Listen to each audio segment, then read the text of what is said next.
Hi, hey, we're back. We have in studio with us Erica Souter, founder of BabyJay's Legacy of Hope.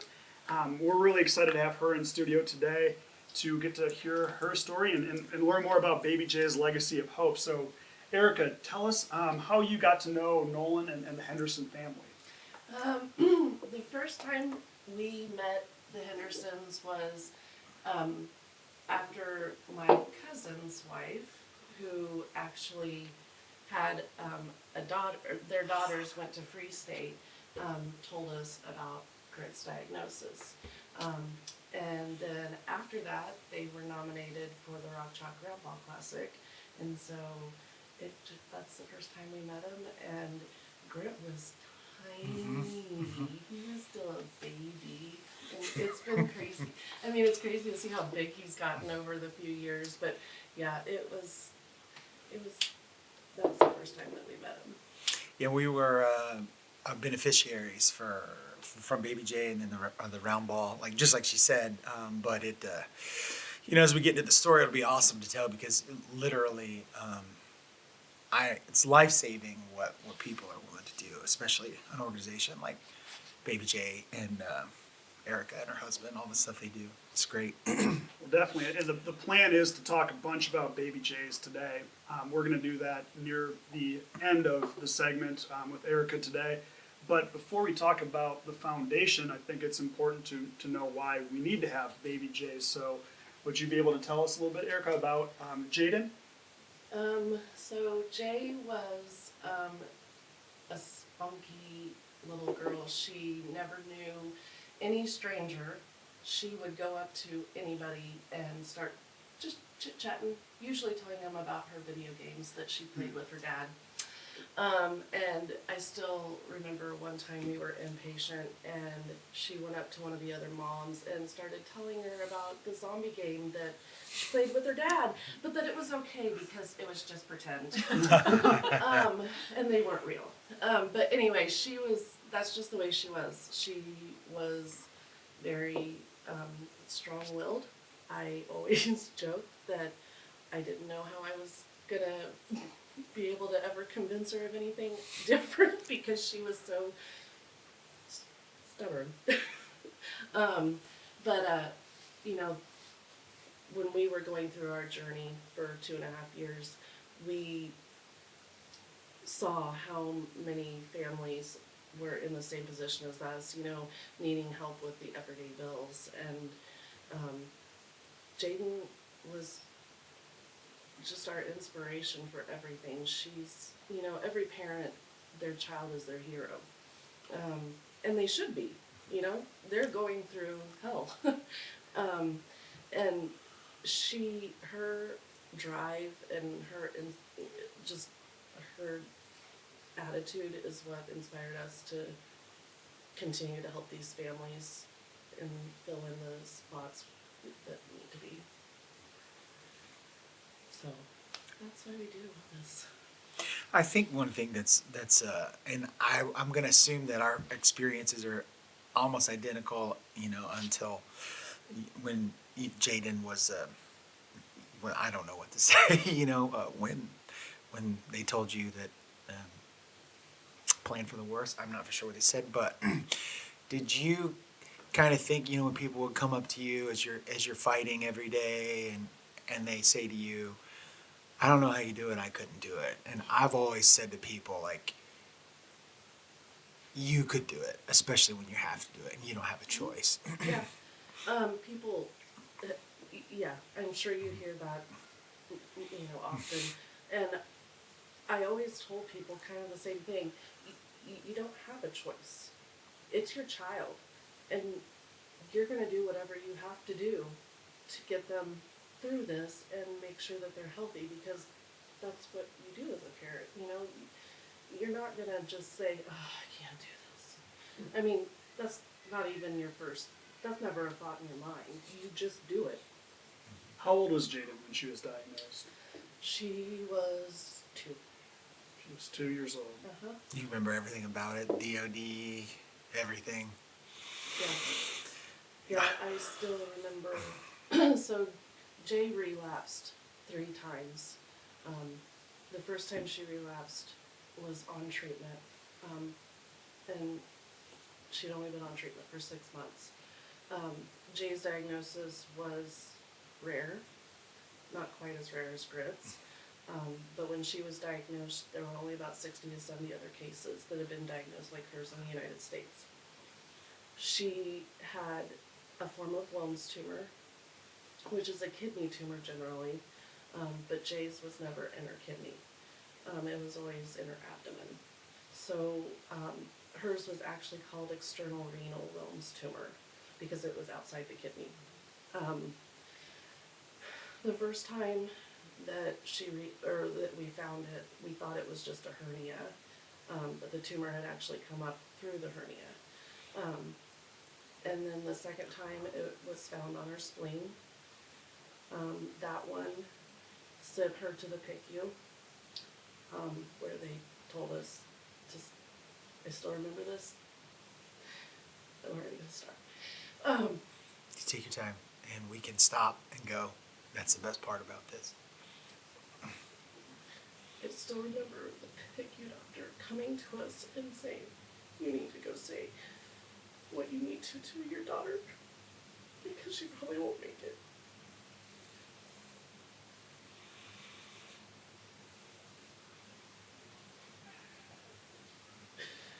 I still remember Jason and I standing there looking over at her, and Jason was really upset. And I turned to him and I said, "You have to stop. She's gonna be fine. She's gonna pull through, and we're gonna see her again." And I looked down at her and I said, "Jay, you do exactly what the doctors say, and we'll be right here with you every step of the way." I said, "You're strong and you're gonna beat this." A month later, she was back up on the floor fighting again. She pulled through when they didn't think she would, and that just shows you how strong these kids are. They don't stop fighting because they don't know any different. So we're not going to stop fighting ever until there's no reason for us to have to keep providing these services. I don't know. I think, one of your taglines for BabyJay's Legacy Hope is because kids get cancer too. That's so funny because, even here in our town locally, there's a handful of kids that have their sub-Q ports and underneath their skin, they're being treated for tumors, leukemia, all kinds of different stuff, and you don't know because kids they're so happy. They're the happiest things ever. Can hear Grit right now. I'm sure we're getting picked up a little bit, and he's up there selling ice cream, beating up an American Girl doll, and being nice to it all at the same time. So kids are fighters, and I don't know. Just I'm like you every day. We're not going to stop until it's gone, and I do believe that the determination of people like you and your husband and everyone involved. I mean, gosh, I've met hundreds of people. It's going to happen. This army's getting too strong, and there's too much positive energy. There's too much wave, big giant tidal wave coming. Yeah. So that journey through treatment. So 2.5 years of fighting. Were you at St. Jude? Were you at Children's Mercy? We were at Children's Mercy. Jay's oncologist was on the Children's Oncology Board. So we knew and felt that no matter what, if there were any, clinical trials that she could be a part of, we knew that we would have that opportunity, that Jay's oncologist would give us that opportunity. Because of Jay's situation, she was never available to try any trials because she had always been on treatment constantly that whole 2.5 years. So, a lot of those trials, they have to meet certain requirements to get into.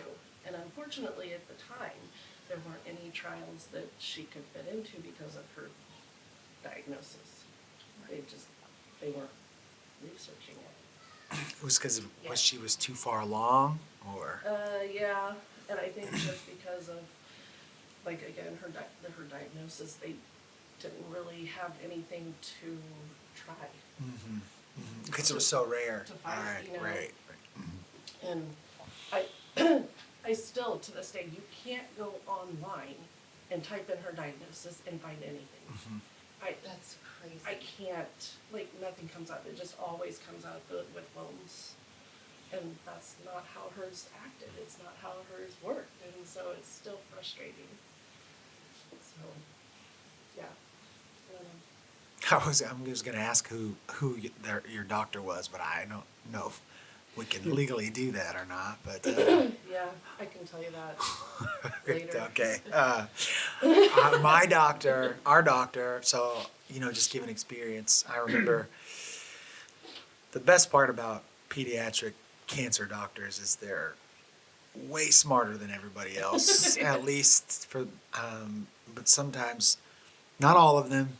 Our doctor at St. Jude is wonderful, and he's got tons of personality and stuff. But some of those guys are so uncharming Sheldon Cooper out there. Yes.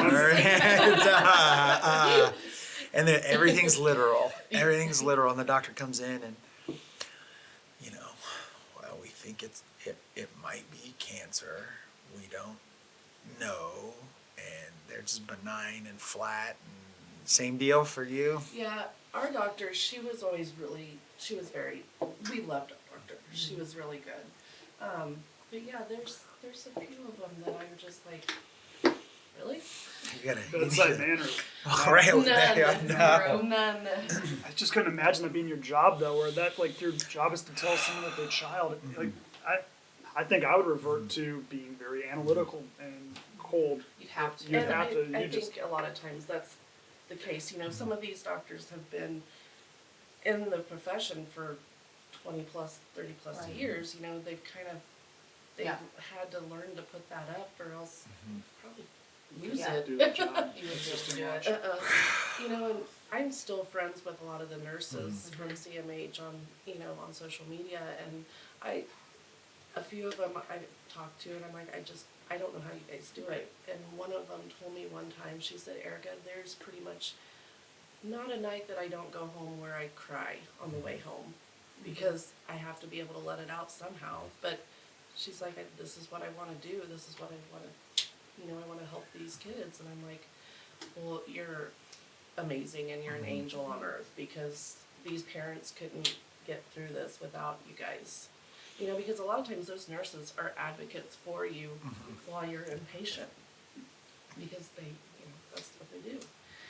And sometimes the doctors don't want to listen to the parent, even though the parent might know a little more about what their child should be. Who's more aggressive, you or your husband? Me. Mama bear. Especially when it comes to that. Right there. There were a few Yeah. times where the chemo wasn't coming quick enough, and I got a little Yeah, edgy. yeah. She's a nice way to put it. Yeah. I have had to get loud. My wife is not. She's the aggressive one, but she's like I'll describe all this stuff. We're just a constant duck on water. Everything looks calm, but underneath just. And just paddling away, going nuts. Well, then, I'm kind of an alligator. Like you can Yep. see me coming, and then the head gets a little bit bigger, and then then the whole body pops up, and it's like, okay, I'm coming. You better get this figured. And then at that point, I'm just like, what the f- is going on here? This is your job. How can you suck at your job? But it's just emotions, and how can you not be emotional in that? Like you. And I think a lot of times the nurses and care assistants especially, they know that. Yeah. But you have a few nurses that are just the same way as the doctors. We have one especially, but it is what it is. Right. And she's another one that's been there forever. Right. So it's probably just You her have to way shut it of off. yeah. Right. That goes back to that saying: if you have to, you can. Yeah, No, I exactly. don't know about that.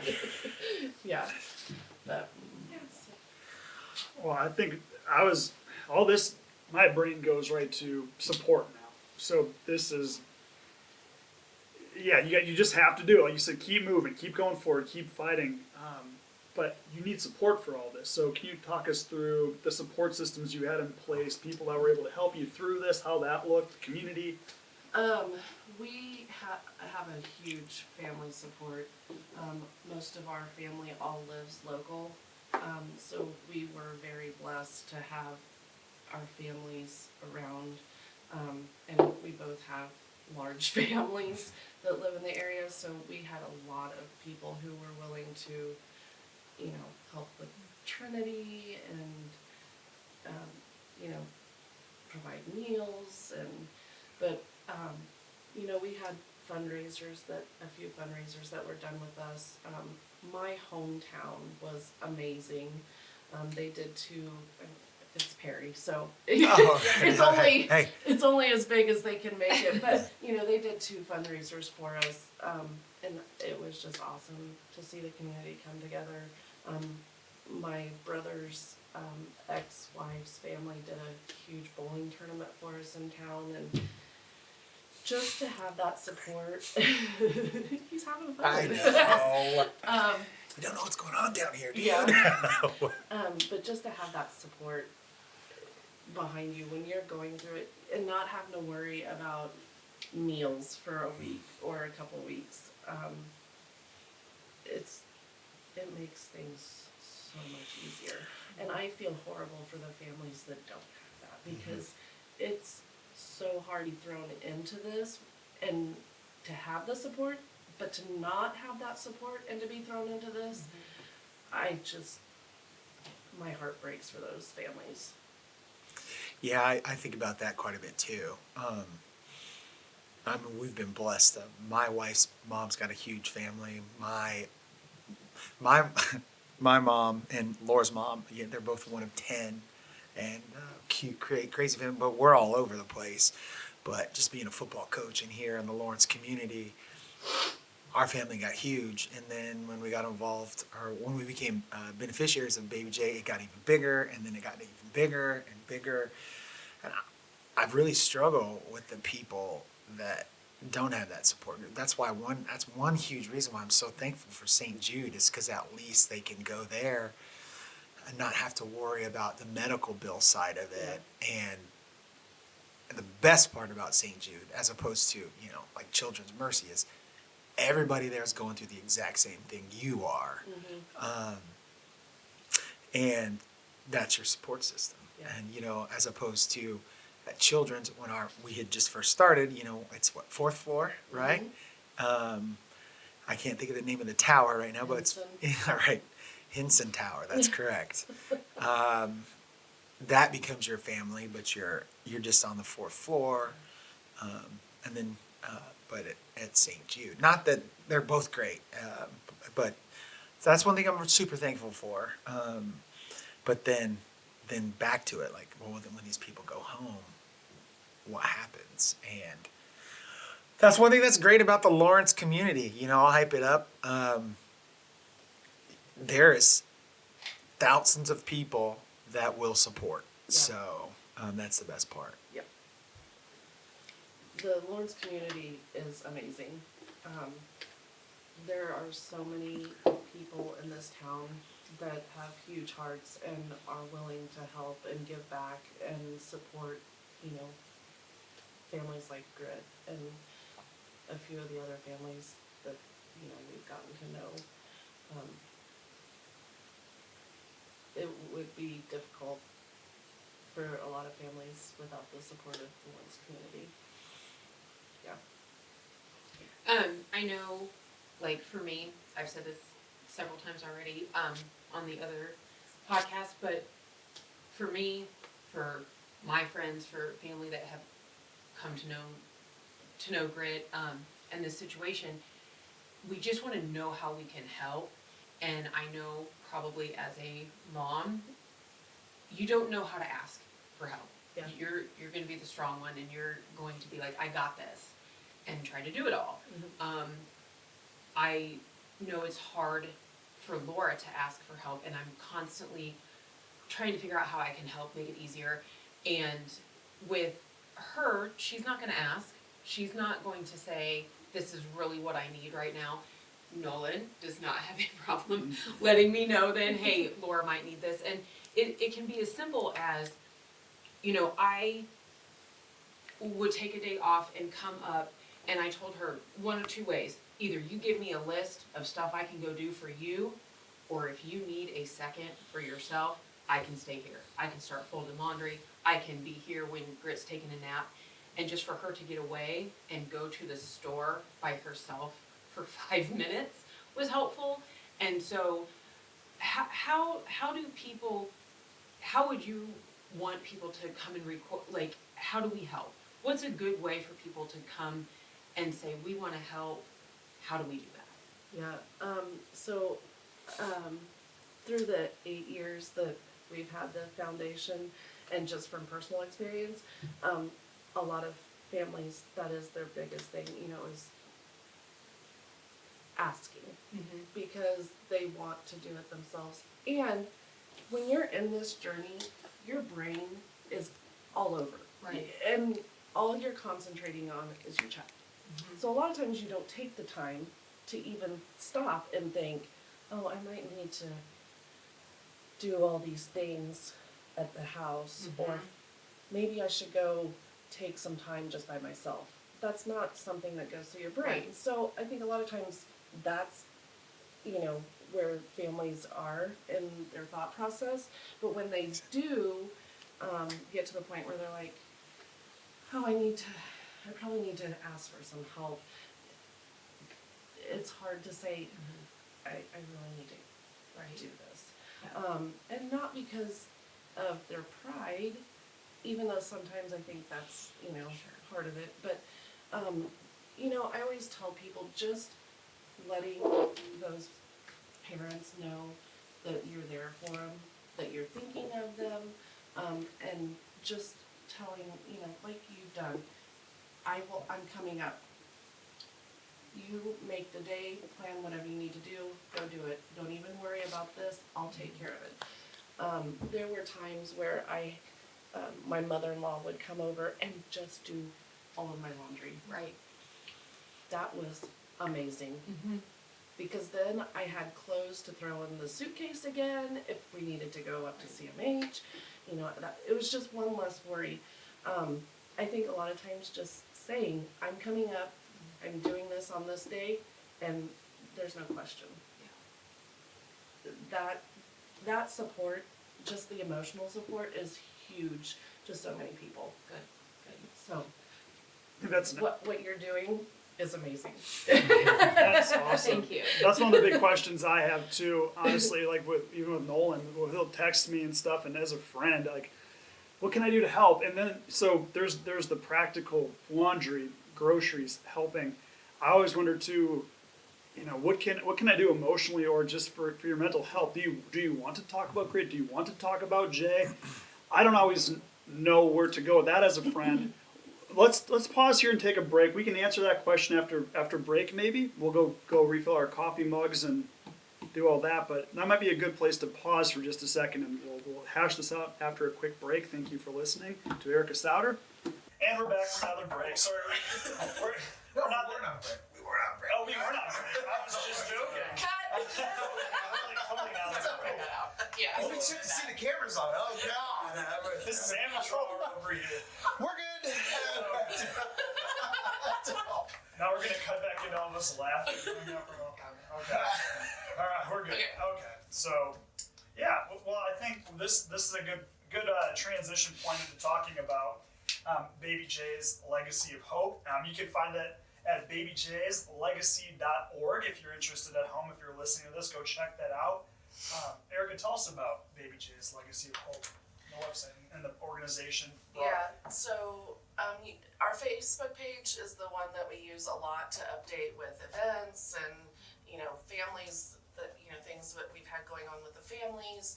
So I always direct people there first. The website we use for, you know, registration for events, and things like that for families if they're needing assistance. But our Facebook page is the one that gets the most activity, so I always direct people there first. But the website does talk about, what we do and all that kind of stuff. But we started the organization in 2012 after Jay passed. And we assist families that are being treated at KU Med, CMH, or Stormont Vale. They have a pediatric oncology center now, which is where a lot of our Topeka families go. And so we get a lot from that side of that area. But we assist families, like Nolan was saying earlier, with the things that insurance doesn't cover. Those things don't ever stop. Medical bills, you can push them aside until you're done with treatment if you have them. I always tell families, don't worry about the medical bills. They'll be there no matter what after you're done. Trust me, they don't go anywhere. The other stuff doesn't stop. You have to have a roof over your head so that your child is protected, and you gotta have electricity and gas, and you gotta keep your kids warm, and so those are the things that we fill in and help with. We've helped with mortgage, rent, we've put tires on people's car, we've paid for car repairs. People have to get back and forth to get treatment for their kids. Gas cards, food, Visa gift cards, just so people can pay for extra expenses that come up while they're traveling. We have some families that travel 7 hours one way to get to treatment. So that's what we do. And research. Research. The last year we originally wanted to start the organization to provide research grants, but we started from 7 people in our living room. So we had to kind of re-evaluate what we could do at that point when we first started. So that's why we decided to start with the bills and, the incidentals, the things that families, incur while they're going through treatment. We also provide gift bags for the kids and siblings. We always include the siblings because they're part of this journey too, and a lot of times they get left out. All the focus is always on the patient, and so they're kind of in the background, but they're going through this too. It's tough on siblings, and so we always try to include them in everything we can. So that's kind of a... Yeah, I got one thing to add to that. Erica and BabyJay's has money they want to spend on you. They want to give this money away because they get even more excited about going out and trying to get more money for you and the next person. So don't be afraid to ask. And I'm speaking from experience, even though it took everything I had to ask. And then talking to her, she was like, dude, don't even worry about it. It's okay. And, he was like, I feel so silly, even having to ask. And he said, no, don't ever. And I always tell, because you're not the only one. right. We're all, we all are in that position at some point. And I always, always, always tell my families, don't ever, and I know it's hard, but don't ever feel embarrassed or, awkward that you have to ask. It's a tough journey. It's a tough journey for people that have good paying jobs with good medical care. So for families that are in a completely different situation that don't have that, and to be thrown into this, it's even more difficult for them. So yeah, families don't ever feel bad to ask. And in this 8 years, well, let me go back before I ask that question. Yes, do not be afraid to ask. That is super important. And I think as I move forward until I can get back to that comfort zone, I'm just going to have to ask because my stress, and this is why I was so relieved. And I cried after that. And if I'm super stressed out and I come home and take it out on my family, not necessarily, I'm not mean or aggressive, but it's just like you're so stressed that you don't give them the patience that they deserve, and knowing now, just have to come. You have to realize like there's people out there that want to help and that are willing to help and have money to help, and sometimes they get mad that we gotta spend this money,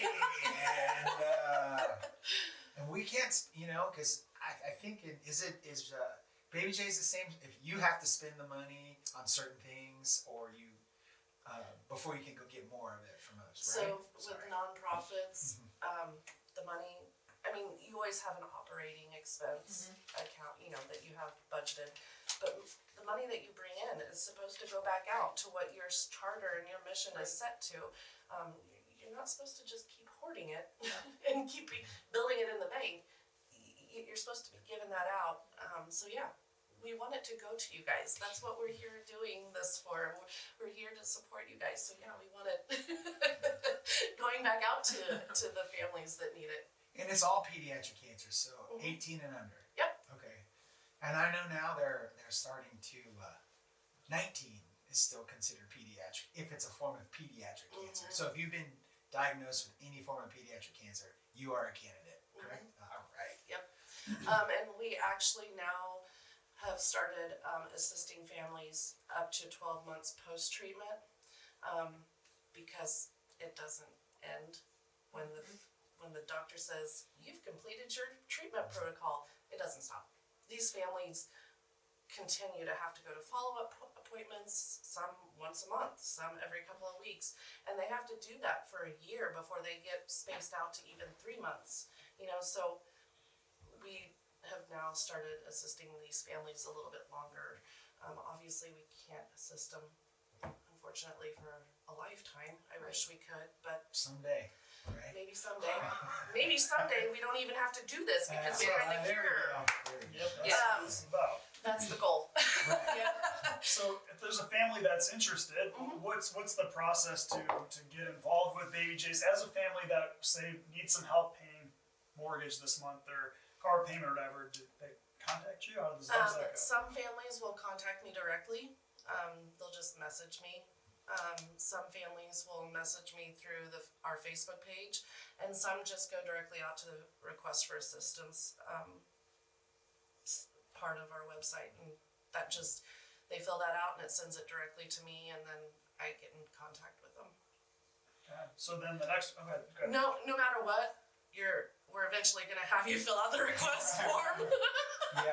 But I can get the ball rolling with the board So before then. the legalities and legislation. Yeah. The process, The process, okay. which ours is It not was, that it difficult. was so. Great. It was, We try to keep it as easy as possible for the Right. families. me being the wordsmith that I am, because I'm an awful writer. You've been helping me write English papers the last 3 years. You're a good writer. I'm sitting there thinking, well, I got good ideas, but the words don't come out. Right? And I'm sitting there feeling, and it was super easy, and I was like, oh, thank God, because I have no idea what to say right now. It was easy. It was super easy. Don't be afraid. And I know this is one of my favorite parts about doing this podcast as we move forward. Somebody found us, clicked on this. Child was just diagnosed. They don't know what to do. Contact Erica. She Yep. wants to help you. She's ready to go. She's got an army of people that are willing to help and go out of the way. And yet the best part about it is I'm excited to have them come on and talk about theirs. Yeah. So So the other side of this then, how do people that want to be generous and help your foundation, what can they do to help? How can we all help? How does that go? You can go out to our website and you can donate at any time. If you want to earmark it for a specific event, you can just put on your donation form when you're filling it out what you want it to go to, and we'll earmark it. So if we have someone that donates and they want it to go to our Cards for Kids program that Nolan was talking about, which is the program that we do during the holidays where we give families $500 in gift cards and a pile of gifts, we can earmark it for that. If you want it to be earmarked for research, just put on there that you want it to be earmarked for research, and we'll put it to that. If you want to help with an event, just send me a message, and I'll get you in contact with our volunteer coordinator, and she'll get you set up. What events do you have on the horizon that are coming up soon? Lots of good stuff. We are actually part of Transformations this year. That's right. We are super excited. It's amazing. It's going to be so much fun. We actually were represented 2 years ago and won it, and it is such a fun event. You're gonna want to go to that. Freaking amazing. It's so much fun. Brandon Eisman is Deja, and he puts on the best event. I'm telling you, it's a trip. It's so much fun to go to. But anyway, so we're being represented again this year, January 25th, and Ryan Spark is our drag queen contestant this year. We love it. Any way to raise money for Yes. stuff, we're gonna do it. His wife is our PR coordinator, and she does all of our wonderful social media stuff. So all of those posts are done by Miss Maggie. And then we also have our Rexy Run coming up this year. It'll be August 22nd at Broken Arrow Park. And we have a 5K and 10K, and we're actually going to be part of a 6-run pediatric cancer circuit this this Wow. Better put So, that on our calendar. Yeah, that's it. There'll be Around races. Part of our training schedule. Yeah. More to add. Yep. So it'll be throughout the year. There's a run in March, there's a run in August, September, October, November, and April. So those will all be part of a circuit, and so we're super excited about that. This is our 5th year for the Rexy Run, so it'll be a special one this year. It'll be tailored more to Jay, since she was forever 5. And so it's going to be an emotional one for me this year. Jay's birthday is actually coming up on the 14th, and so this time of year is always rough for me and Jason. But so we have that, and then as always, we have our Cards for Kids program that we fire up in November and start promoting. And then we also have our spring family event that we're going to be doing again. This is our 2nd year doing that, where we invite all of the families from around the area just to come and have a fun day doing crafts. And this year it's going to be basketball themed, and so they're going to have like other little things going on and so somebody else is taking that over this year and putting it on, so all I have to do is invite the families. We're gonna hopefully we can go this year. Hopefully Yeah. we are not in treatment. That's what's happening. That's for us. We get invited to a lot of stuff, and Yeah. we want to go, but just you're stuck in treatment. All Yeah. the counts are low, and Right. there's never thought that touching a doorknob would send you to the hospital for 3 days. So Yeah. a lot of cool stuff. Yeah. A lot of cool stuff. Big year. Yeah. The Big year. It's awesome. the round ball, Oh, rock chalk round yeah, ball. the I think rock we chalk talked round about ball. that. Good Lord, how do I forget that? So that this year is going to be moved to August, because we're partnering. Well, they are partnering kind of with KU. It'll be at the Horse Center this year, and so we're going to do On campus. Mhm. Wow. So the guys will be able to be on campus. They'll be able to go to the basketball, the Horse Center for the scrimmage, and then the dinner's going to be at the Union. So they'll be on campus. They won't have to be bused to the different locations. The golf tournament we will be putting on again. BabyJay's puts on that is in conjunction with the round ball, and that'll be at Lawrence Country Club.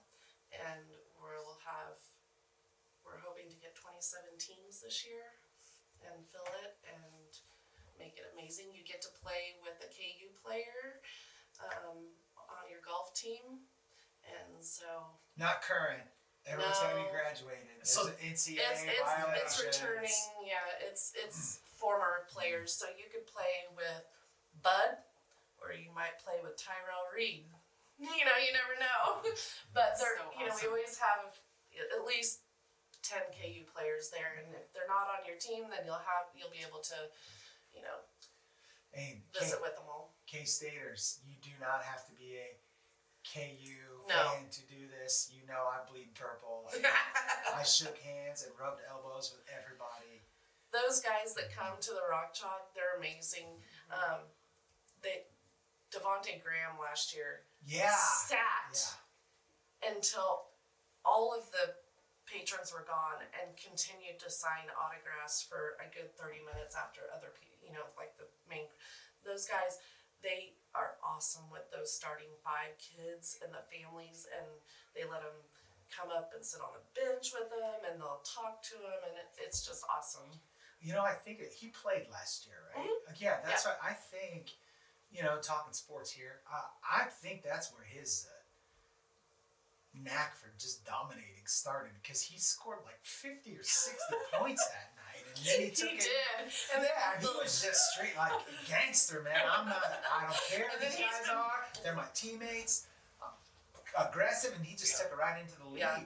And it's always fun to watch them play, because they joke around and give each other crap the whole time, and it's just fun to see them interact and not be so serious on the floor. Like, they're just out there having fun. They're doing it for the kids. They know that they're there for the kids. It's fun. And for the listeners at home that don't know, what we're talking about here, the Round Ball Classic, this is when former KU basketball players, the Jayhawks, come back. KU athletes. KU athletes, period. So they come back into town, and they play this scrimmage game for fun, but also to raise money for cancer research, right? So that's what they're doing. So some of these guys have played in the NBA or whatever, NFL. These are big time athletes that come back here to Lawrence and B-Mac Boyce comes back and plays. It's fun to see him out there. He's my favorite. But I got family loyalty, family ties, coaching ties to Brandon McAnderson. Yes. So, From Coach McAnderson. Yeah. His brother, right? That's his brother. Devin's his brother. Yeah. Ramon's his dad. And he looks just like his dad. He's like a foot taller. Yeah, he's a little taller. His dad's a little shorter. But like in the face, I saw him one time and I was like, Alex, is that his dad? And she's like, yeah. And I was like, oh my God. Loudest man in the room. Well, I love that, like, these events too, like, it's fun. These kids are having a good time. The families they're laughing, they're having a good time, and for maybe 1 hour, they can just forget about what's really going on and how tough that journey is. And so I love all the fun events and, like, the neat things that you do, and it's a family oriented thing. They get to forget about the tough part for just a hot second. So. Speaking of family oriented, gosh, I don't like to talk about myself, but I have this one. You, because I'll never forget this. Right. So when we were beneficiaries, it was at Free State High School, which is where I work, and I won't even talk about the NCAA BS because I'm a high school football coach, and KU's got a few of our players and all that. Let's ignore the legislative stuff. Let's talk about the good old wholesome part. Although NCAA, you're stupid. I don't care. It's true. Anyway, I'm gonna move forward. Anyway, no, we don't have to cut that out. They got $1 billion. I think hear what I say. Okay, so moving forward. So, I planned this with my wife. Like, I had an iPad, and I was going to call so people could see Grit because they were in Memphis at the hospital. And I don't know about Jason. I'm going to ask you to answer one question. When you call your wife and she doesn't answer, do you ever wonder why she doesn't have a phone? Or why? You know she's got the phone on her, but yeah. He's not a yes. Yes, he's not a yes. So we're getting ready to introduce. It's me and Ella, and Ella's nervous as heck. She doesn't want to go out there, and I'm calling Laura, and Laura's dad's blowing me up like, "Don't go by the house." And I'm like, "Why would I go by the house?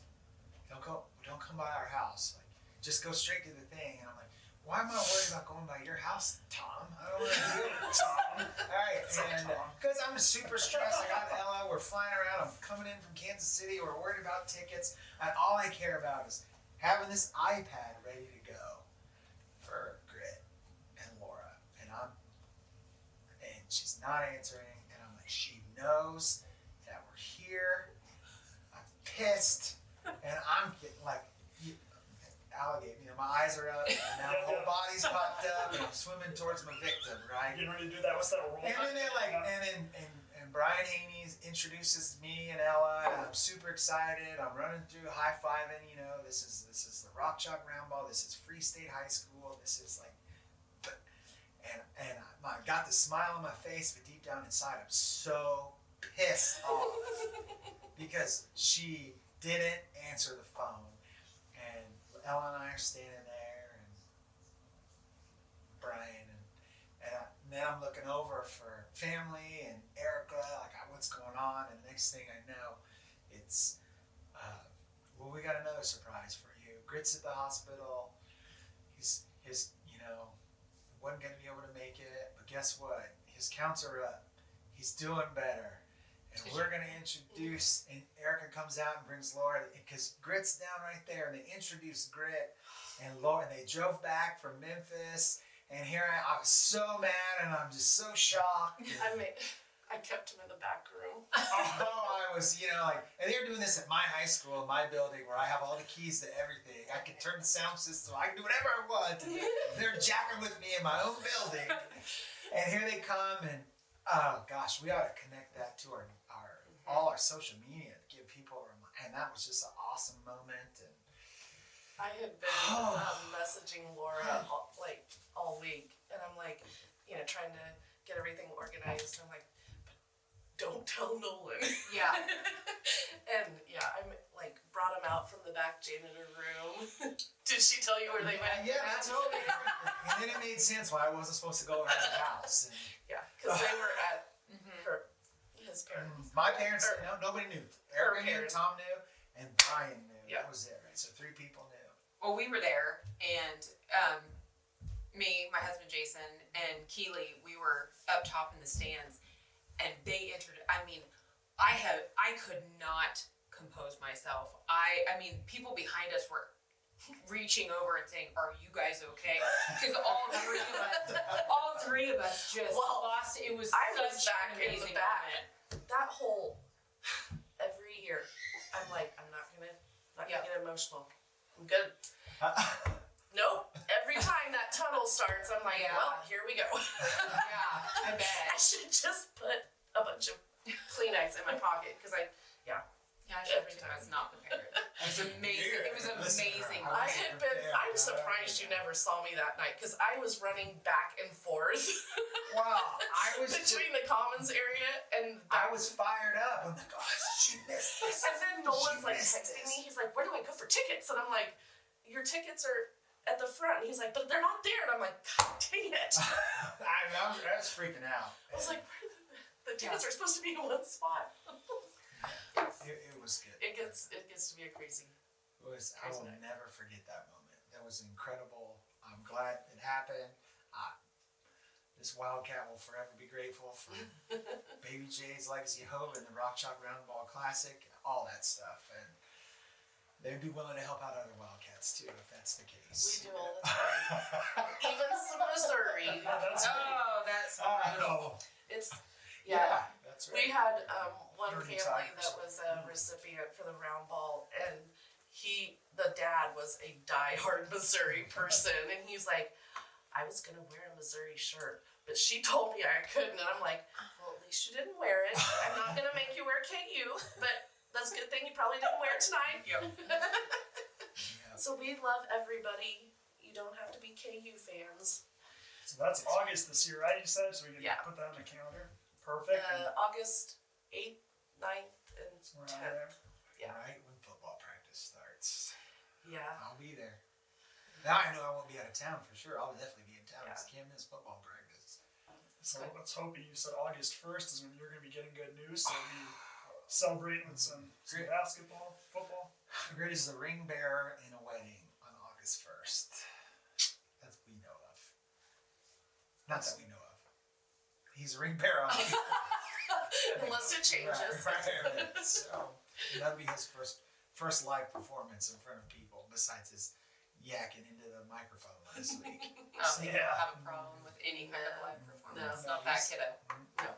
He's an awesome kid. Well, as we're coming to an end here, where do you see this foundation 10, 20 years down the road now? What are your goals for BabyJay's legacy? You know, we want to continue to grow, but our sole purpose is to always keep this as personal and as family oriented as we can. Obviously, we want to continue to grow. We want to continue to be able to reach more families that are in need.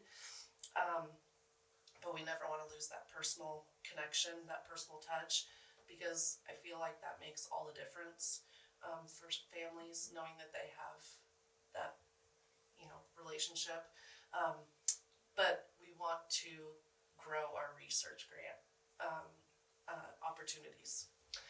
So that's our biggest focus, is to continue to raise funds for these families and provide for the families. But the research aspect of it, growing it, because we have to find a cure. That's why we're here to end pediatric cancer. So thank you for that. That's an awesome goal. 10, 20 years family oriented. Keep it like that's outstanding. Thank you. Yeah, no, thank you guys. This is amazing, and taking your journey and turning it into something like this is amazing. I just felt like it's something that I've always wanted to do this, and I've always said I was going to do something, and then you never know until you do. And I'm glad, and it's been fun, and it's only been a few weeks, and we've got a great team, and I'm sure just like you, when you started out, it was a little snowball, and then it started rolling downhill, and now it's a big giant snowball. But you asked that she wants to give some of the snowball away to people. So, Yes. But yeah, well, thank you. And, we couldn't do what we do without the support of people like you guys. So, thank you. That's awesome. And, I'm going to do this on camera. I'm going to come over and give you a big hug and tell you I love you. It's just, none of this would be possible. So,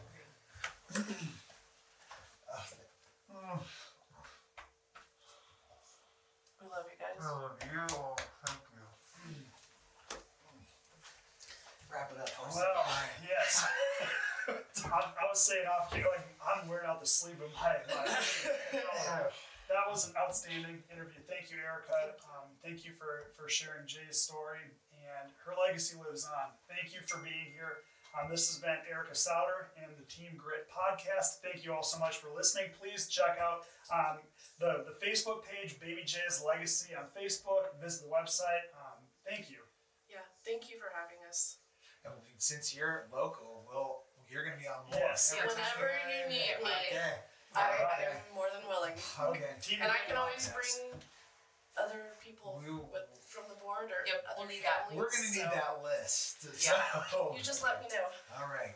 Thanks, everybody. Really Thank appreciate you. it. Thank you. Okay. Because I want the BabyJ stuff in the middle so people can see that. So, being on the show, here is our official TeamGrit sweatshirt. thank You don't need to you. put it on today, but which where we want to get, just as we will wear the BabyJ stuff around town. We've got Absolutely. shirts for you too. Yes. Don't Oh, well, worry. thank you. Um, I'll wear it with pride. I'd love to see TeamGrit all over town too. So, all right, let's continue. Yeah, let's continue. So when we left off before we took our break, Ari was asking about how can friends get involved? How can we help? Sometimes it's a little treacherous ground to walk on as a friend. We don't want to, pick at those wounds that people are going through. I think that the advice to just put yourself out there to say, hey, I'm in town. This is what we're doing. Can I bring over dinner tonight or help you fold or just go to the store yourself and I'll stay home while the kid sleeps, whatever that might be. And I was saying that I think that'll make sense to me. But, for best friends, good friends, when you get that text message like, hey man, what's up? Like I always wonder, should I ask? Like how's Grit doing? How are you doing, Nolan? And how are you doing, Erica? Can you talk to us about that side of it, the mental health side and the emotional support that friends can do? And did you want that? Do you want that? What are you thinking? You go first. Okay. Okay. It was a personal story between Erica and myself. we're in a rare circumstance. We're going on over 2 years now, and we're still in treatment. And it looks like we have another. If things go well with our scan next month, we'll have another 6 months after that, which we didn't know. We thought, we're getting excited, like year scan, six clear scans, we're done. Throwing a freaking party. We're gonna burn down Lawrence. We'll rebuild, right? Quantrell's And ready. that's right. 2.0. And then we're like, oh, you ask your doctor, and the doctor says, this is what I would do if it were my child. And usually you're like, well, if this were his child, then we better do what the doctor says, right? So anyway, best case scenario right now, we're looking at the 1st of August completing treatment. Well, we did that big first fundraiser for us,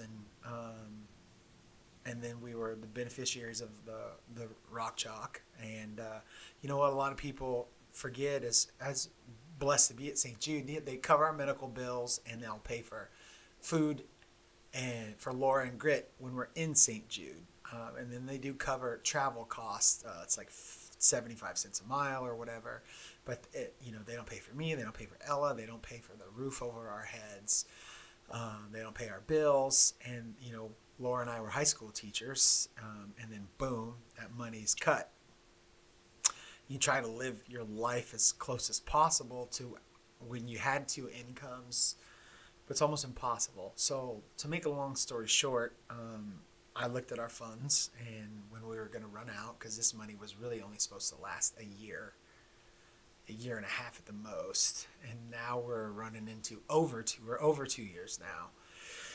And I was scared. It's the holidays. Your kids want toys. Grit now knows what Santa Claus is,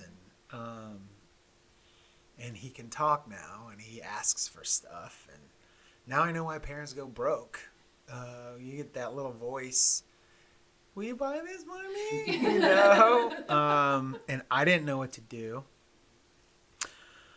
And Laura was like, well, I'll get a job. I was like, no, I'll work harder. I'd rather my back breaking too. And I'm not afraid for people to tell me no. I've heard the worst news I could imagine thus far come out of a doctor's mouth.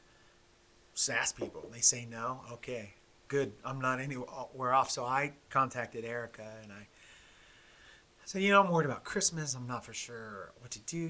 Can you guys spare a few? Because they do a gift card fundraiser. And I was like, can you help me out so I can make sure my kids get Christmas presents? And she was like, well, go on and fill this out. Go to BabyJay'sLegacy.org. Yes, right there. Right, baby.org. Right, Baby Jay's Legacy of Hope.org. And fill this out, and she came back to me, and she asked me to send in bills. So I sent in our bills, and reluctant, like feeling vulnerable, feeling like I can't provide for my wife and kids.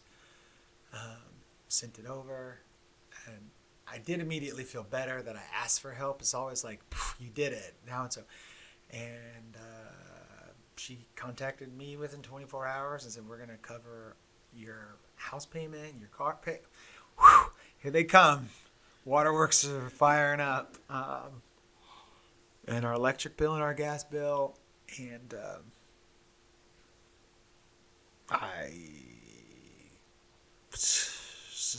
was in my classroom, and there weren't kids in there, and I just started crying.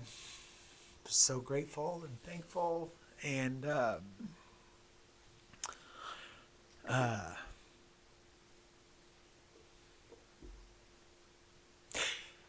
saved Christmas for me, for sure.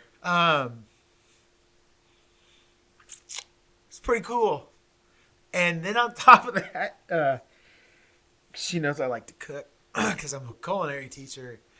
She brought us some gift cards, and they paid for basically paid for our Christmas meal that I cooked, and a couple gift cards so we could get some toys. And it's amazing. And I didn't know if I was going to tell that story. We were talking about that between the break, and I didn't know. But ever since we dropped that first podcast, it's just like, this is bigger than you. So you need to tell people what people go through. And that's why I asked her. And that's why I asked her to be on this with us. Because she's one of the ones that helped push us through. And she opened up this whole new community for us. And I've met some amazing people because of her and her organization. And I would argue that if it weren't for her and this organization, this podcast would never exist, because I would have never met Steve. And I would have never said, I'm going to run a marathon. And it's all because of her. And she's amazing. And I'm sorry if I just placed you at way too high, higher than you wanted to. But that's what it's all about, man. Community, creating that legacy. And opening up possibilities for other people's legacies. And I will never, ever forget you for that. And I promise you, I am going to, when I am able, I'm going to donate every dollar you donated to me back to you and more when I can. I'm going to. Just determined to do it, because that's what you're supposed to do. You pay it forward, right? So. Well, you're paying it forward right now, because you're creating awareness for these kids. Not just with this podcast, but just you being in the community and being a voice. That's paying it back just as much as the monetary part. Well, cool. I just my ego, because I have a big one, but it's my ego that says that you're not good enough to help people. And I don't know. I'm trying. That's how I feel. Like my insecurities. I said I was insecure at the first episode, didn't I? I said I was insecure as hell, which is true. I think So, We all have I insecurities. know. Yes, That's what right makes now. us each individual people. Right. And that's where I'm at, just as a friend and trying to be a support system. You know, like, I don't feel like what can I do to help? I'm just some guy, like, you know, but making a meal, helping fold laundry, and I want to be there for you if you need me. And sometimes it's hard to know what to do as a friend. Do you just want a hunting buddy that we don't talk about it at all, and you just need a release from it? Like, done and done. I'd love to do that, but like, how do you bring that up as a friend? Do you want it brought up? Do you not? I was telling Ari, I always want to say it different. Sometimes not saying anything is exactly what the person needs. You have to just being present with a person, a parent that's going through this sometimes is enough. Just going hunting and not talking about anything, that's enough. A lot of times I feel like people are afraid to approach the situation because they don't want to cause any more emotional turmoil for the family, because they already know that they're dealing with a lot. But I think too, a lot of times the families or the parents, they want to have that support as well. So sometimes just calling them or just sending a text and saying, hey, I'm thinking about you, let me know if you need anything, or hey, I'm coming into town tomorrow, I don't have anything going on, you want to go watch a movie. Or you don't even have to necessarily address the situation that is going, just that emotional support of taking them and go doing whatever. And if they want to talk about it, they're going to talk about it. They're going to bring it up. And then you can just be there, that shoulder there for them to an ear to listen. That's, as the family coordinator for the organization, that's what I do a lot, is I listen. Because getting that off your chest sometimes makes a huge difference.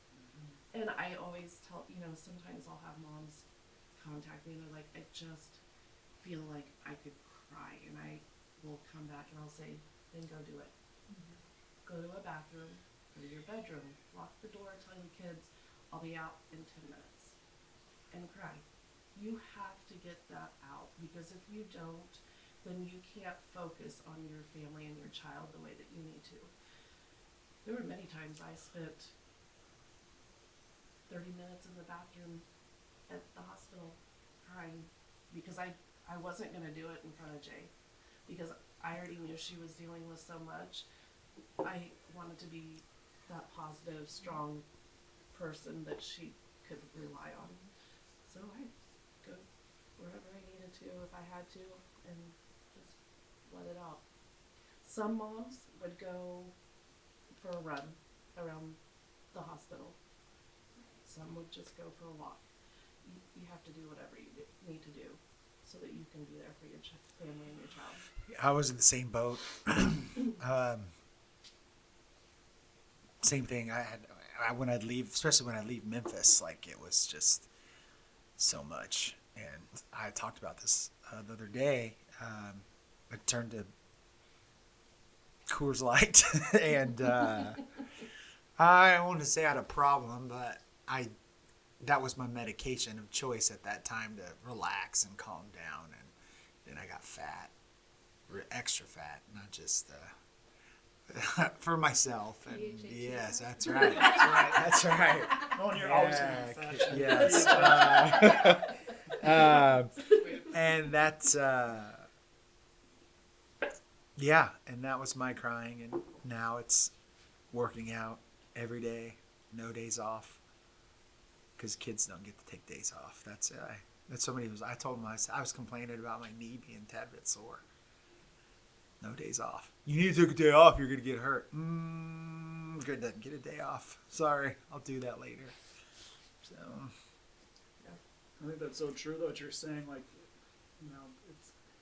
this impacts everybody, but you've got to take care of yourself to be strong for Jay or for Grit.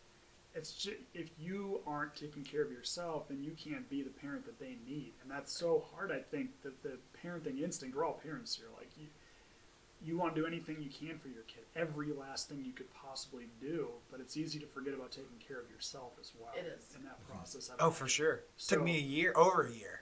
Oh, yeah, that's You get so involved and you get so used to the daily grind of what you have to do to take care of your child, the child that you have that's in treatment, and then the rest of your family, that you forget about yourself. So make time for yourself, and that's where I think friends come in too. Yes. We've got to do a better job of saying, "Hey, Nolan, I'm in Lawrence. Let's go see a movie. Let's go hunting. Let's go chop firewood. Doesn't matter. Let's get out." Like, so if you're listening to this and you've got friends or family members that are going through this, pick up your phone. Put yourself out there. You should. I think that's the takeaway from it. I was always hesitant, but you've got the green light. I got a quote. And you'll know if that your friend is in a position where they're not ready to do it, or they're not feeling it. You'll know. They'll let you know. I feel bad about this one. Please tell me I'm okay, or please tell me you do this. Do you ever not answer text messages back? Yes. Okay, good. Like I'm not. Oh wait, did you see that? Parents of my families, I do not do that. I promise. I answer you guys right back. I've never been that guy. Like I was always that friend. Like I need somebody, I got Nolan. I need somebody, I got Nolan. I'll if you needed a ride at 4:00 in the morning, I'm getting. If you need bailed out, which never happened to any of my friends or family members or myself. I was that guy. That's why I have a loud ringer on my phone, and it sounds like the original phone that Alexander Graham Bell created, like just super duper, the loudest iPhone ringer you can have. That's what I have. Why is it so loud? It's because I got to be up to help people, and that's all. But now I don't, and I think people think something's wrong because I've never been that guy. But I'm good now. I feel a lot better. But I haven't texted somebody. Scott McFarland texted me and sent me this awesome text message, and I feel bad I haven't answered him, but I'm sure, I don't know if he listens, and I'm sure he will, but Scotty Ball Game, I love you. Thanks for that text message. I was telling Gary too, you know, sometimes I'll get, you know, I'll have parents contact me, and there's some days I have to take a break from Facebook. I love you guys, I really do, but there's times where I just have to step back because it gets so much. And so there might be a day or two, a 24-hour period that goes by where if I've had a family contact me, I just can't. So if you ever get a delay, it is because I just needed a break. Well, and I hope you guys know too, from our perspective, we do understand 100%. Like, unless I really need something, then I'm going to text you 5 times in a row. But Yeah. I mean, I can't imagine not having you have a break. We completely understand. We're probably more understanding than, especially like in your position now, and your focus, and you've got this foundation, and you go. It's okay. There's times We at understand. night Jason will be like, Erica, put the phone down. Get off of the internet. It's now 10 o'clock at night. You can stop working. And I'm like, but I can't because I've got to get this stuff. And he's like, no, It's okay. I'm going to turn it off now. Good to And take I'm it like, from you. okay, fine. But Good for you, because I- I'm the same exact way. I don't want to because I know that I want to keep helping and get this stuff taken care of for Right. these families. And he's like, no, you have to take a break. Yeah. It's okay. It's okay. Sometimes it's good that I have him in my ear Mhm. sometimes because otherwise I'd probably You need that balance. be working too much. Yes. Okay, I don't want to.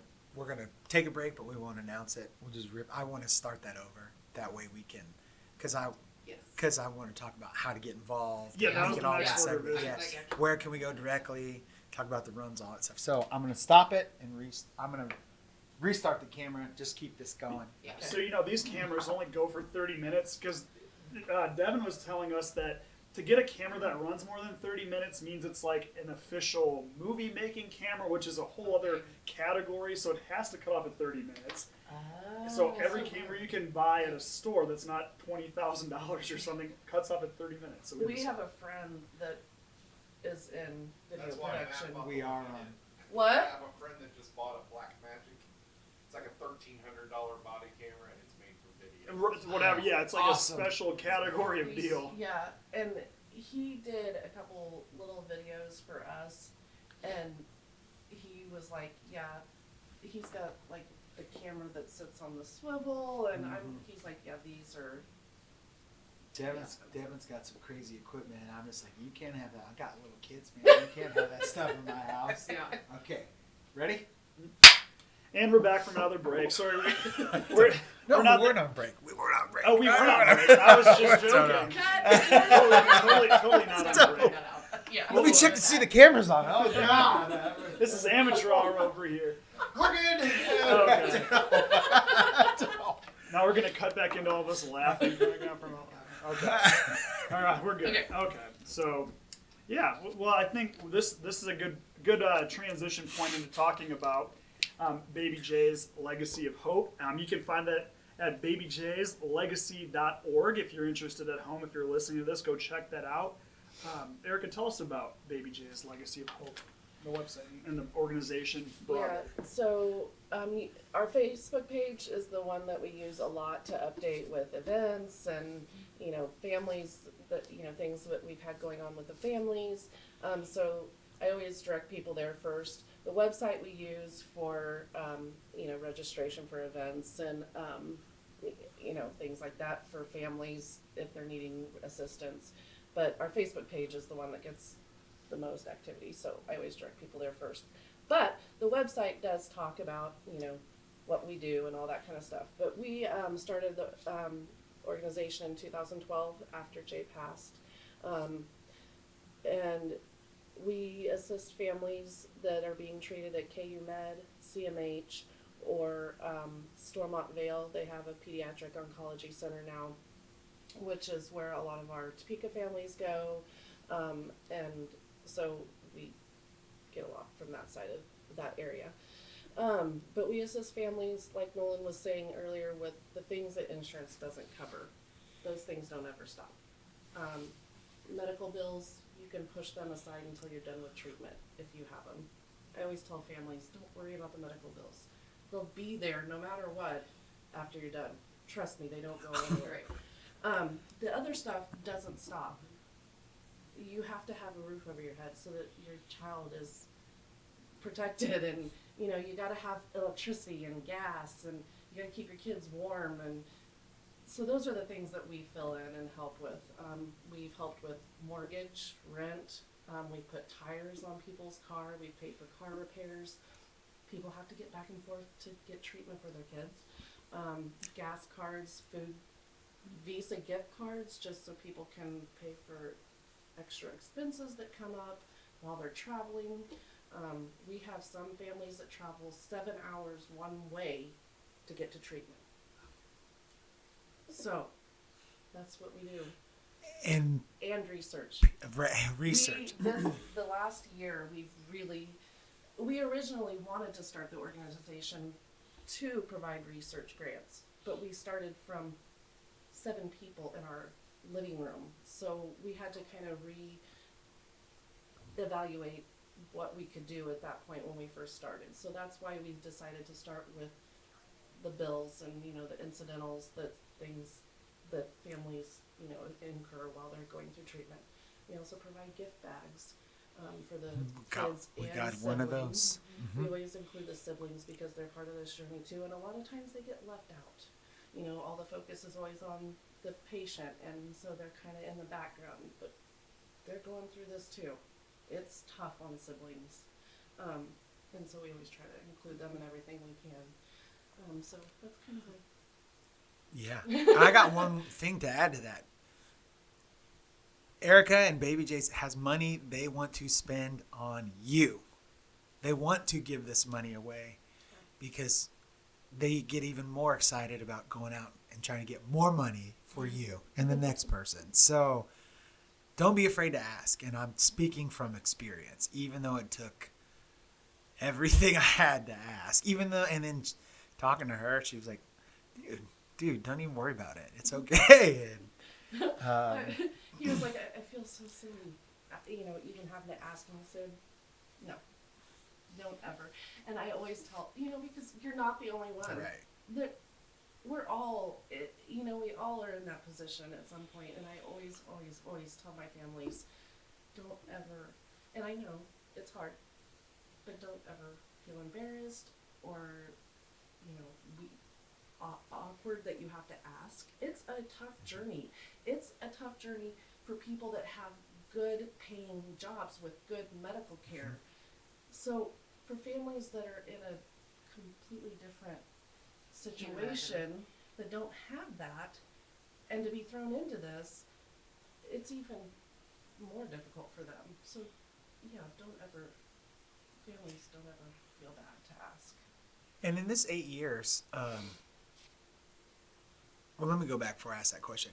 Yes, do not be afraid to ask. That is super important. And I think as I move forward until I can get back to that comfort zone, I'm just going to have to ask because my stress, and this is why I was so relieved. And I cried and cried after that. And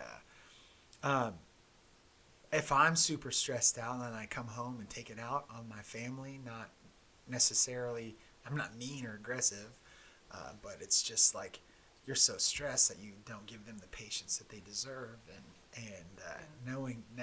just had to come. You have to realize like there's people out there that want to help and that are willing to help and have money to help, and sometimes they get mad that we got to spend this money, and we can't, because I think is BabyJay's the same. If you have to spend the money on certain things, or you before you can go get more of it from us, right? So with nonprofits, the money.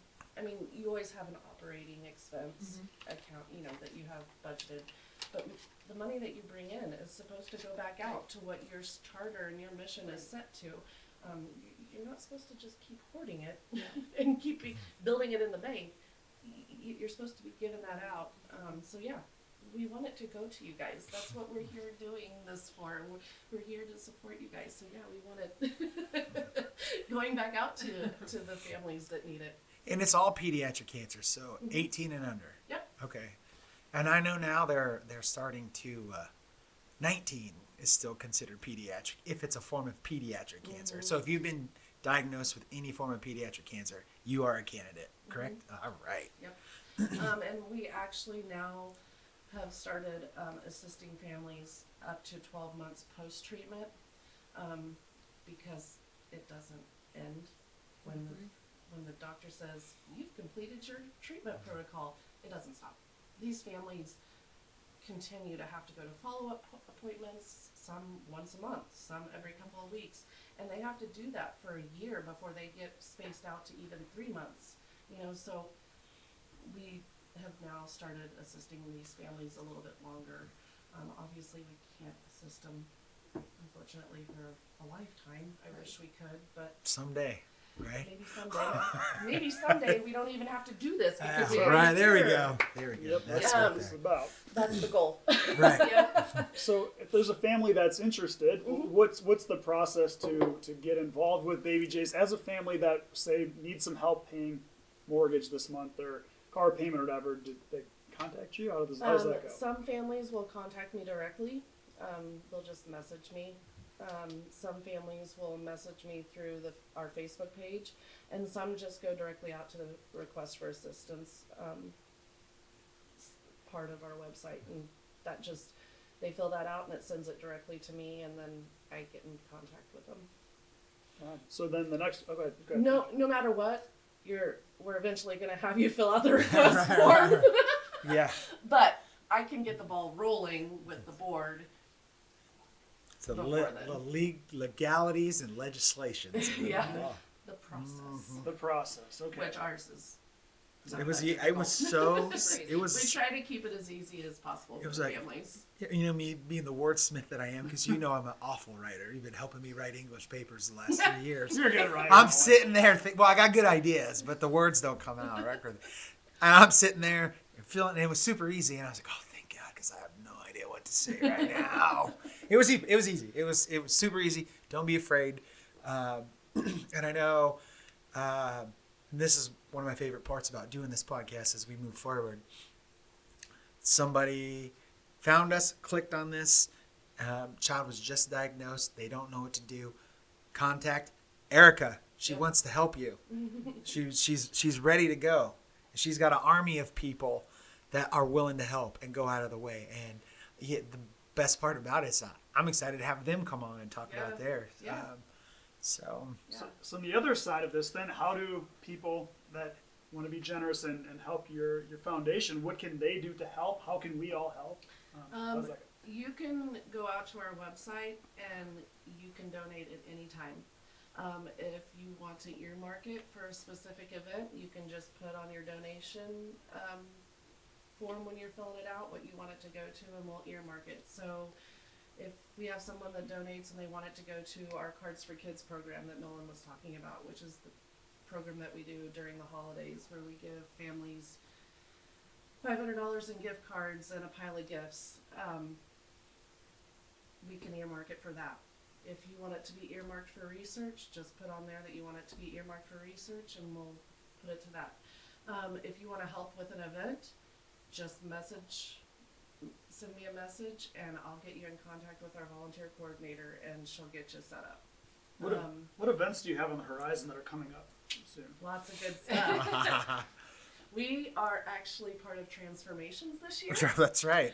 We are super excited. It's amazing. It's going to be so much fun. We actually were represented 2 years ago and won it, and it is such a fun event. You're going to want to go to that. Freaking amazing. It's so much fun. Brandon Eisman is Deja, and he puts on the best event. I'm telling you, it's a trip.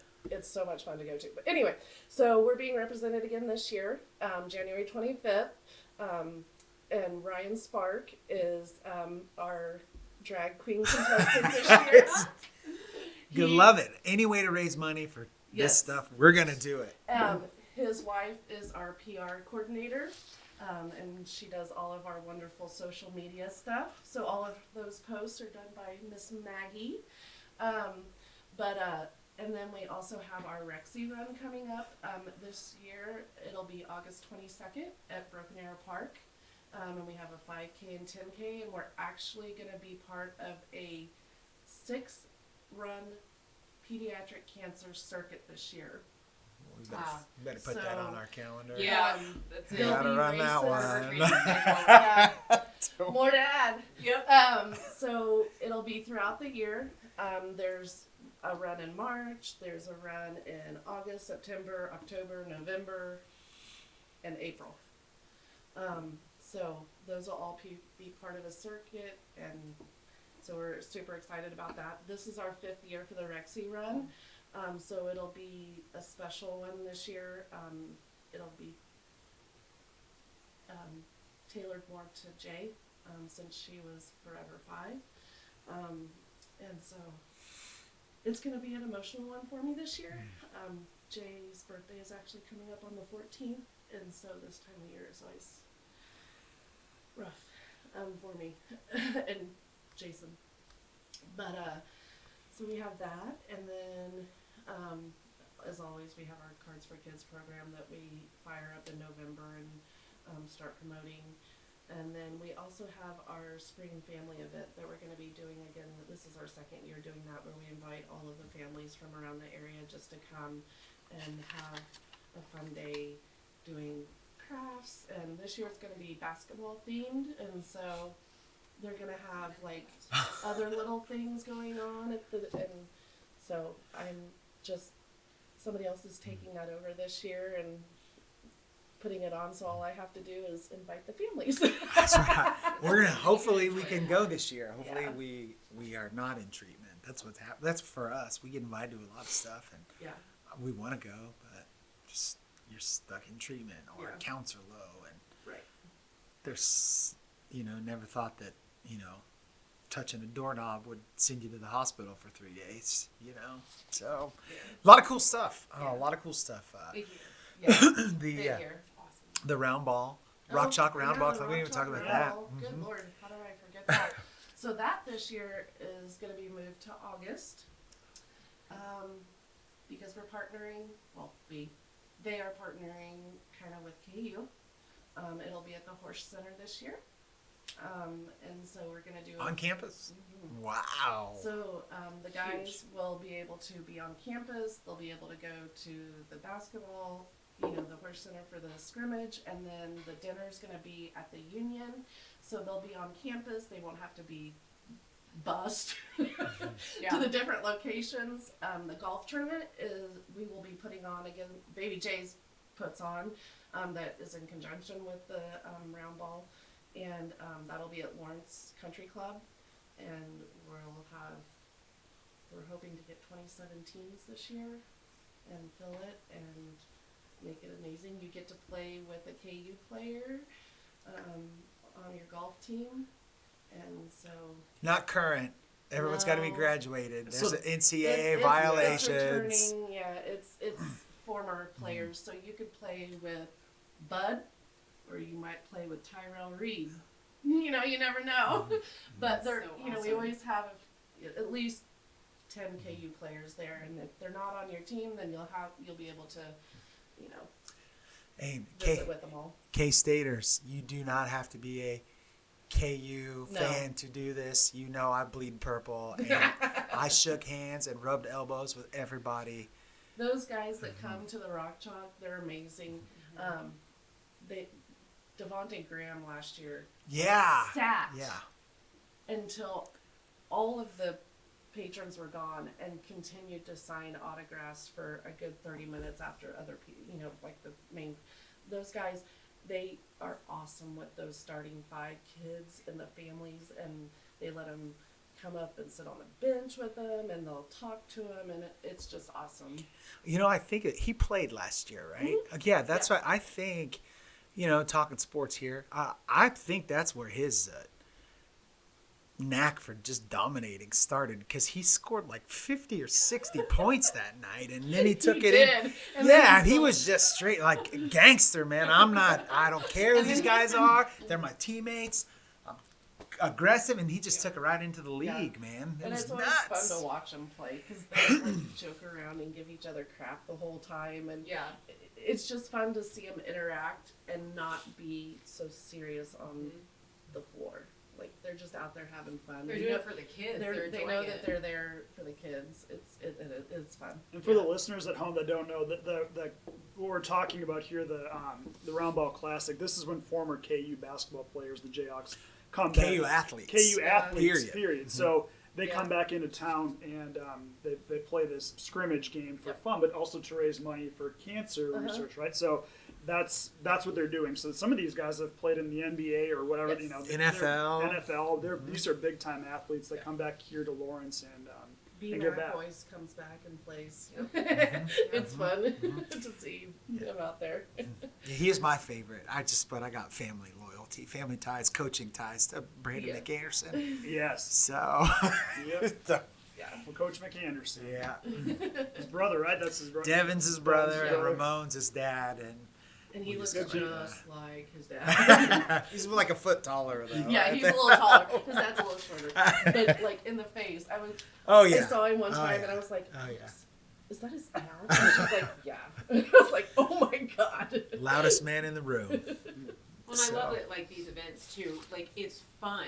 These Yeah. kids are having a good time. The families they're laughing. They're having a good time. And for maybe 1 hour, they can just forget about Yes. what's really going on and how tough that journey is. And so I love all the fun events and like, you know, the neat things that you do. And it's a family oriented thing. Yeah. They get to forget about the tough part Yeah. for just a hot second. Yeah. Speaking of family oriented, gosh, I don't like to talk about myself, but I have just this to. once. Remember, you, because I'll never forget this. Oh. Right. So when we were beneficiaries, it was at Free State High School, which is where I work, and I won't even talk about the NCAA BS because I'm a high school football coach, and KU's got a few of our players and all that. Let's ignore the legislative stuff for this. Let's talk about the good old wholesome part. Although NCAA, you're stupid. I don't care. It's true. Anyway, I'm gonna move forward. Anyway, no, we don't have to cut that out. They know they got $1 billion. Like they care what I say. Yeah. Okay, so moving forward. Sue us, NCAA. So, I planned this with my wife. Like, I had an iPad, and I was going to call so people could see Grit because they were in Memphis at the hospital. And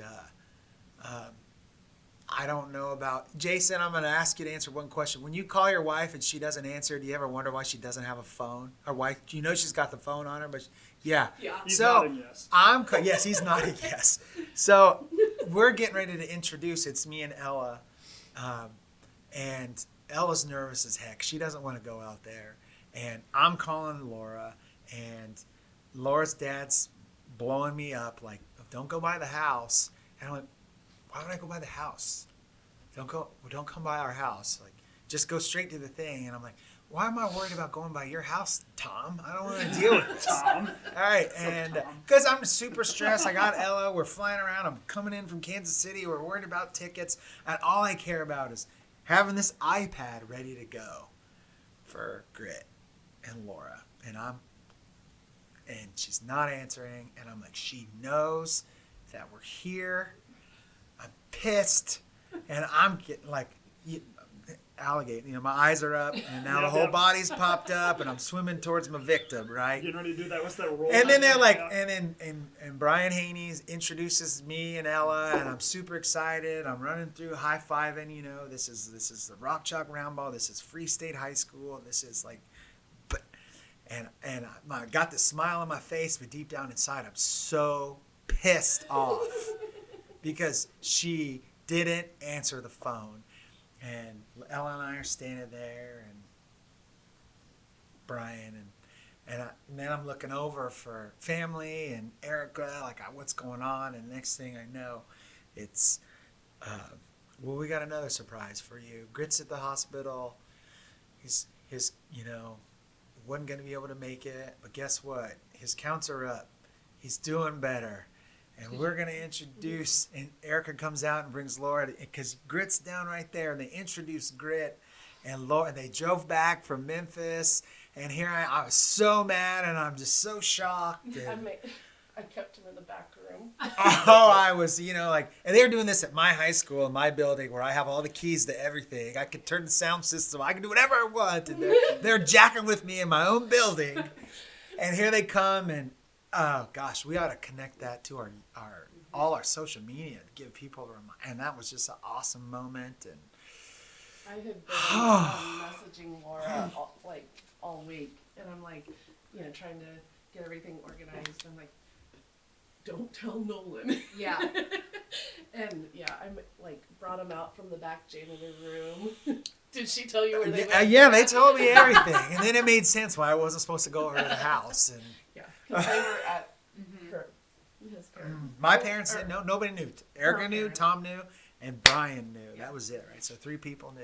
Well, we were there, and me, my husband Jason, and Keely, we were up top in the stands, and they entered. I mean, I could not compose myself. I mean, people behind us were reaching over and saying, "Are you guys okay?" Because all three of us just lost. It was I such was back an in the amazing back. moment. That whole every year, I'm like, I'm not gonna get emotional. I'm good. Nope. Every time that tunnel starts, I'm like, Yeah. well, here we go. Yeah, I I bet. should just put a bunch of Kleenex in my pocket because Yeah, I was not prepared. I was took amazing. year. It I was could listen to her. amazing. I I wasn't had prepared. been. I'm I surprised you don't know. never saw me that night because I was running back and forth Well, I was just. between the commons area and. I was fired up. I'm like, oh, she missed this. And then she Nolan's like missed texting me. He's like, "Where do I go for tickets?" And I'm like, "Your tickets are at the front." And he's like, "But they're not there." And I'm like, "God dang it!" I was freaking out. I was And, like, "The tickets are supposed to be in one spot." yeah, it was good. It gets to be a crazy. It was. I will never forget that moment. That was incredible. I'm glad it happened. This Wildcat will forever be grateful for BabyJay's Legacy of Hope and the Rock Chalk Round Ball Classic, all that stuff, and they'd be willing to help out other Wildcats too if that's the case. We do you know? all the time. Even some Missouri. That's Oh, that's Oh, It's yeah, that's right. We had Everything. one Dirty family Tigers that was over a there. recipient for the round ball, and the dad was a diehard Missouri person, and he's like, I was gonna wear a Missouri shirt, but she told me I couldn't, and I'm like, well, at least you didn't wear it. I'm not gonna make you wear KU, but that's a good thing you probably didn't wear it tonight. Yeah. So we love everybody. You don't have to be KU fans. So that's It's- August this year, right? You said, so we can Yeah. put that on the calendar. Perfect. And August 8th, 9th, and around 10th. there. Yeah. Right when football practice starts. Yeah. I'll be there. Now I know I won't be out of town for sure. I'll definitely be in town because I can't miss football practice. So let's hope that you said August 1st is when you're going to be getting good news. So we'll be celebrating with some Great. basketball, football. Grit is the ring bearer in a wedding on August 1st. That's what we know of. Not that we know of. He's a ring bearer on August 1st. Unless it changes. Right. So, and that'll be his first live performance in front of people, besides his yakking into the microphone last week. I Yeah. don't have a problem with any kind of live performance. No. Not that kiddo. No. He's an awesome kid. Well, as we're coming to an end here, where do you see this foundation 10, 20 years down the road? Now, what are your goals for BabyJay's Legacy?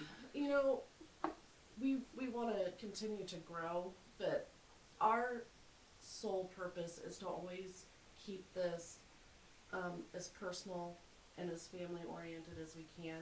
Obviously, we want to continue to grow. We want to continue to be able to reach more families that are in need. But we never want to lose that personal connection, that personal touch, because I feel like that makes all the difference for families, knowing that they have that, relationship. But we want to grow our research grant opportunities. So that's our biggest focus, is to continue to raise funds for these families and provide for the families. But the research aspect of it, growing it, because we have to find a cure. And that's why we're here to end pediatric cancer. So thank you for that. That's and that's an awesome goal. 10, 20 years family oriented. Keep it like it's outstanding. Thank you. Yeah, no, thank you guys. This is amazing, and taking your journey and turning it into something like this is amazing. I just felt like it's something that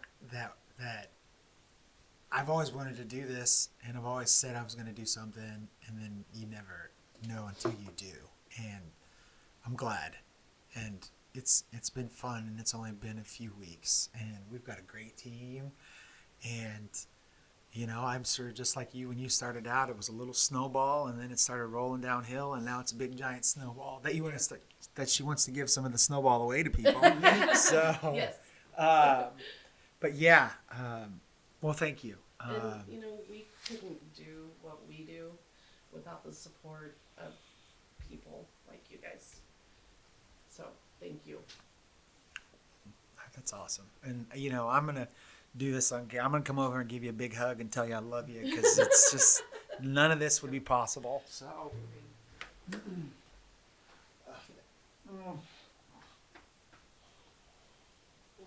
I love you. Thank you. Wrap it up for us. Well, yes. I was saying off camera, like I'm wearing out the sleeve of my that was an outstanding interview. Thank you, Erica. Thank you for sharing Jay's story, and her legacy lives on. Thank you for being here. This has been Erica Souter and the TeamGrit podcast. Thank you all so much for listening. Please check out the Facebook page, BabyJay's Legacy on Facebook. Visit the website. Thank you. Yeah, thank you for having us. And since you're local, you're going to be on more. Yes. Every time you Whenever got you anything. need me. Okay. I'm more than willing. Okay. Team And I Grit can always podcast. bring other people from the board or Yep, other we'll need that. families, We're going to need so that list. Yeah. So. You just let me know. All right. Thanks, everybody. Really Next appreciate time. it. Thank you. And I'll give you a hug too.